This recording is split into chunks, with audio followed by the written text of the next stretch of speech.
later on into the game. A lot of DPS available here for Nongshim with that one locked away. This could have been one of those comps where a tank is locked in towards the top side of the map, but obviously into an Ambassador it doesn't for that payout. As Kanavi here towards the top lane, Kingen could be in trouble as he is pushed very far up. Zeus now dives on in. Zeus going down relatively low, but the flash from Kanavi will get the return flash out of Kingen as well. He's in the mist, but Gwen this time is not immune, and that is first blood over to Kanavi once again. Yeah, I guess he really thought that perhaps that would be enough there. Had level 6. This could be a little bit scary. He's still going to come over. Yeah.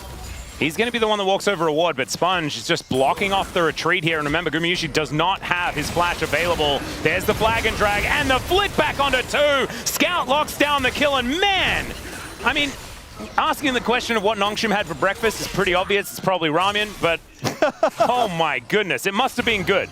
Yeah, I mean, they've got a lot of products, and a lot of the staff is eating it here every day. That's a very good point. Yeah, it smells really nice. I'm a little bit jealous. Zeka is going to Realm Warp. All right, let's see whether HLE can make the play work themselves, as they will be able to grab a plate, and Kingen is just dead. No flash, no chance. And Zeka able to tank up the turret quite comfortably there. So the answering kill does come on through. Yeah, for that Realm Warp, and Zeus did not have to commit his ultimate there on the top side, and they will also get the Dragon in answer on the bottom side, so winning on both sides here. So Hanwha Life Esports. That's it. Must be the reason. Why do you pick Hex Flash if you're not going to use it? Exactly right. Well, Kanavi looking for a bit of an angle here towards Scout. The ghosts have been popped on both sides, but Sponge moves his way over. That is going to mean the Nongshim are going to be A-OK. Kanavi not quite able to find an angle here, as Delight moving towards the mid lane does have that Glacial Fissure up and available. Double control word. Well. Got to work on that communication as Kanavi. Lehens finds himself behind enemy lines, but also in a very uncomfortable position. It's a great Cataclysm, though, as there's the ulti in from Zeus to spell the end of that Nautilus. Kanavi will go down, but it's already a one fight here for HLE as Kingen trying to do what he can, but it's a double for Zeka. And it's now 2-5, HLE securing a big lead. This was such an opportunistic play from Lehens. It looked like initially might have worked because Scout's there with the... And is going to be A-OK. And Kanavi's coming down. Not really a dive available, but here's the Cataclysm as Zeus gonna look to go 1v2, finds a public execution as he does put Kingen into the sky, but he's now looking to try and dash his way out, not exactly finding it here, as there's the flag and dragon, down will go the Ambessa. A well-needed kill here for Kingen towards that top side of the map. Now actually has a gold lead. Relevant, I think, is incredibly important in this game. If the Gwen isn't able to actually threaten kills, then she really is kind of a dead weight. And so, feeling better about that one. I think understanding where they need to be putting their attention is, speaking of attention, HLE throws theirs towards the bottom side of the map as now Lehens in a lot of trouble and will just be popped like a balloon. Down goes the Big Daddy. It's a second death here for Lehens. Even though he has Aftershock, he's just not that tanky. Lehens wasn't accounting for, but either way, kind of a bit of an overstep there. All right, 2v2 here towards the top side of the map as Sponge keeping his presence unknown for as long as he can. Kingen down to 50%, but there's Kanavi making his way forward. Great knockup as Kanavi is so close to dead. He'll be taken down first, and Zeus, not long for the world either. Zeka is going to show up, and meanwhile here towards the bottom side, it's Gumayushi being knocked up into the sky. Taeun trying to take him down and will be able to get him here as Delight able to assist the kill there towards Lehens, who does fall for the third time, but he'll be saying worth in all. Over here to Herald for Hanwha is much stronger. Zeus has TP as well. And Kingen could match, but could also be interrupted. Looks like I think this is just there. Fight for this. Weaver's Wall does come on through, but it's like Scout's telling his teammates don't contest. Yeah, this is a very weird situation here as they do take the Rift Herald. So now not a lot more to fight for, but there is the flick back onto Delight. Down to 50% as Kanavi makes his way in, obviously. Flag and drag knocks him towards the sky. His Chains of Corruption, oh, just barely outranged by Lehens there. And HLE will just be able to walk their way out after collecting their prize. Kanavi is just so terrifying. He could go in at any time. He could.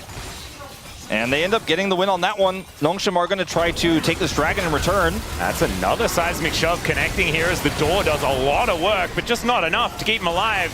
Kill goes over to Taeun there at the same time, so that is more money into the hands of the Yunara. So they get the dragon, they get the kill. We'll lose some plates here in mid, so Zeka's benefactor of that, but really strong turnaround for Nongshim after what happened there on the top side, and Sponge is going to get out with no problems.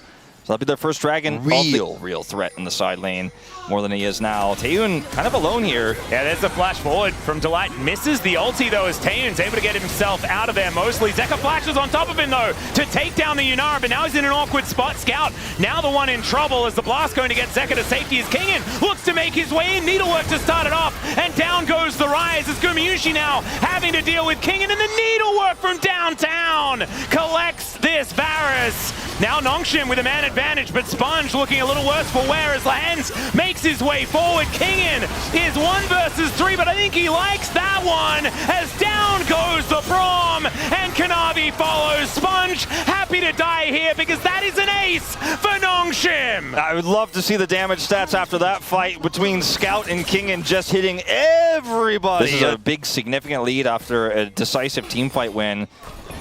And a bit of a messy one from Hanwha Life Esports, you know, like on one hand, it's like Taeyun 4, so it'll be the second for Nongshim. Weaver's well set up here for Scout again, and this is going to be a very difficult fight to enter for Hanwha Life Esports. Yeah, Scout, you can see, moving towards Zeus, and does actually clip him there with the seismic shove down to 50%. Kingin moving forward, this turret is very dead, but Kingin may be dead as well. Never mind, going to be flashing to get himself out of the way. The Needlework to try and keep him healthy. Zeus should be going down as well. Finally, he's taken out. As now Taeyun is the target. Kanavi gets on top of him, but it's not quite enough. As now the Realm Warp comes in, but Taeyun is just dancing around the fight. Delight goes down. Lehens is dead as well. Zeka and Gumayusi still up and available as mid laners and AD carries both left standing. Yeah, it's a bit of an exactly even trade between these two. Taeyun does die, but look at how much damage Taeyun does in this interim, as Guma's just not able to close the gap. Zeka cannot do enough damage, and they're still going to reset here and get the faster take on the Dragon, so the end result is the same, despite an even trade of kills there. They take the second Dragon, so like they can see almost everything, except... Yeah, Kingin possibly discovered here as Zeus and Zeka are going to try and hold him in position. Let's see whether Kingin can get this one done. Remember, he has an arm guard, and Zeka is almost just straight up dead. Public execution comes on through, and Kingin does go golden. Now the fight on the other side of the rift with the man advantage for Nongshim. They get the double knockups with that ulti out of Lehens, as Scout will show up. They take down Sponge though, and Kanavi taking so much damage. And he will finally fall down. 2 for 1, the trade in favor of HLE. That same turn possibility is there without Weaver's Wall here for Nongshim on this Baron potential take. He's already saw the last game tossed away. Yeah, and Kanavi does have flash, so he can get into that pit. It's going to need to be a turn here for Nongshim as they look for Zeus. Flick back, not going to quite connect there though. And Nongshim now regrouping one more time. They drop the Baron aggro, they let it reset. I think is the wise call. I don't think Zeka has his actualizer just yet, but he might in this fight. It would be huge if he did. Well, Kingin looking for a wraparound. There's the engage from Lehens. Cataclysm through from Sponge. They're looking for Gumayusi, but he gets the relative safe. Never mind. Kingin gets on top of him, diving in towards that backline, and will be able to eviscerate this Varus. And Kanavi falls as well. Zeka not enough that he can do, and the Weaver's Wall is going to come through to take him out. That is going to be another threaded volley, a big old rock to the back of the noggin, and down will go the Rise. And now Nongshim should be able to take this Baron. It looks like Nongshim is poised to take this series. There's no actualizer in Zeka's inventory. He cannot alone. Copium for Hanwha fans is like, you've got to Rise, you've got a lot of wave clear. Maybe somehow you can just hang on here. It's still a 2 Drake apiece game. That 2 minutes left on the Baron, though, is going to feel so oppressive. They still have this Gwen. Oh, God. And, look at Scout's items, man. He's got a Rabadon's completed. As long as you're not killing my Nexus right now, that Baron timer is going to get smaller. That's T1 the best. will be able to even the scoreline if Nongshim are able to close this one out. So a lot on the table, and that'd be so clean to round out the week. Yeah. 5 and 5. Gorgeous. But hasn't actually happened just yet. We'll just have to see whether Nongshim can cleanly close this one out. Let's see, they got 40 seconds left. Exactly the optimal target, but still, even with the door there, still takes half of his health bar. And you can see the darkness that you were talking about, Wolf. Lehens really hates that minion as he gets the knockup on to Zeka. Man, thrown around like a ragdoll, but does go golden in time. Chains of Corruption are there to try and make this one happen, but Kingin gets into the backline, and Scout down so incredibly low, but he just goes gold and keeps himself alive. It's only Zeus left standing, and Nongshim are about to do the unthinkable. A 2-0 over Hanwha Life Esports here to put Baron within 1 game from Elder group here for the LCK Cup. The unthinkable, the biggest upset of the tournament here in week 1. Nongshim dismantling HLE in game 2, and game 1 showcasing a completely different